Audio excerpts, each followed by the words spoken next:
Avez-vous déjà lu L'ami imaginaire? L'ami imaginaire, ou Imaginary Friend en version originale, est un roman d'horreur écrit par Stephen Chbosky, un auteur américain également connu pour sa carrière dans le monde du cinéma, notamment en tant que réalisateur, producteur et scénariste. Ce roman paraît pour la première fois aux éditions Grand Central Publishing en octobre 2019, puis en France aux éditions Calman Levy l'année suivante. Il est aujourd'hui disponible au format broché pour un total de 749 pages et en édition de poche avec pas moins de 984 pages au compteur. Et là, vous allez me dire merci, Jean Wikipédia, mais sinon, de quoi ça parle? Eh bien, installez-vous confortablement, on y vient tout de suite. L'ami imaginaire nous raconte l'histoire d'un petit garçon, Christopher, et de sa maman, Kate, qui, par une nuit d'été, quittent leur domicile dans le plus grand des secrets pour échapper au courroux du dernier petit ami de Kate, Jerry. Après avoir sillonné le pays en quête d'un abri, Christopher et Kate arrivent dans la ville de Millgrove et la choisissent comme point de départ pour leur nouvelle vie. Bien qu'ils doivent vivre dans un motel et que Christopher ait à faire face aux moqueries de ses camarades en raison de sa dyslexie, sa maman et lui commencent à profiter de leur liberté fraîchement retrouvée. Jusqu'à ce que Christopher, guidé par un nuage en forme de visage souriant, disparaisse dans la forêt de Mission Street.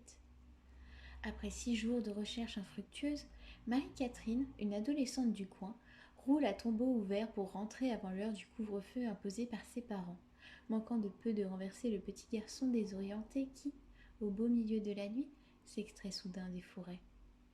Le garçon est aussitôt hospitalisé, mais sans que les médecins ne lui découvrent rien, quelque chose a changé en lui. Sa dyslexie a disparu, remplacée par des capacités psychiques et intellectuelles hors du commun, accompagnées d'horribles migraines. Au shérif et à sa mère, il explique qu'il n'est pas sorti seul de la forêt, que c'est un gentil monsieur qui l'a guidé. Cependant, il garde pour lui la mission que lui a confiée ce mystérieux inconnu. Il doit impérativement construire une cabane dans les bois, où tout le monde mourra le jour de Noël. Je m'arrête là pour le résumé, car ce roman vaut vraiment la peine d'être lu et je m'en voudrais de vous gâcher le plaisir de le découvrir en dévoilant plus que nécessaire. Ce qui m'a plu dans ce livre, c'est avant tout la façon dont Stephen Chbosky raconte cette histoire. Ma passion pour la lecture est arrivée relativement tard, lorsque j'avais 15 ans, avec le recueil de nouvelles de Stephen King intitulé Danse macabre. Depuis, ce serait mentir que de dire que je n'ai pas dévoré beaucoup de romans d'horreur.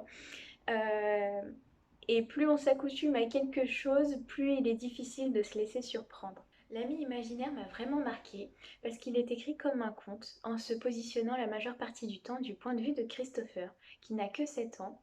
Et lorsqu'on passe au point de vue des adultes, le narrateur garde cette intonation infantile qui contraste à merveille avec l'horreur de ce qu'il est en train de nous décrire. Même si son volume peut paraître décourageant, l'histoire est riche en rebondissements, il n'y a jamais de véritable temps mort.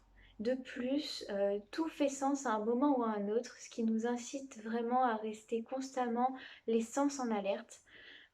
Autrement dit, il est difficile de s'ennuyer en le lisant et c'est là qu'on ressent bien l'expérience de Chbosky en tant que scénariste. Ce que l'on ressent également dans cette œuvre, c'est l'influence de Stephen King que l'auteur revendique.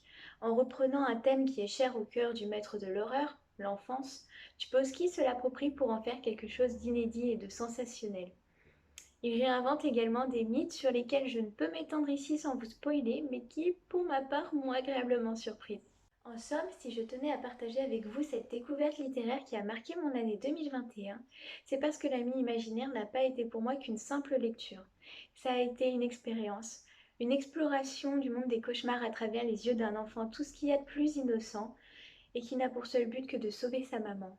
J'ai trouvé cette histoire à la fois très inspirante et passionnante. J'espère avoir réussi à piquer votre curiosité avec ce roman. Si d'aventure vous décidez de vous y intéresser, je vous souhaite une très bonne lecture.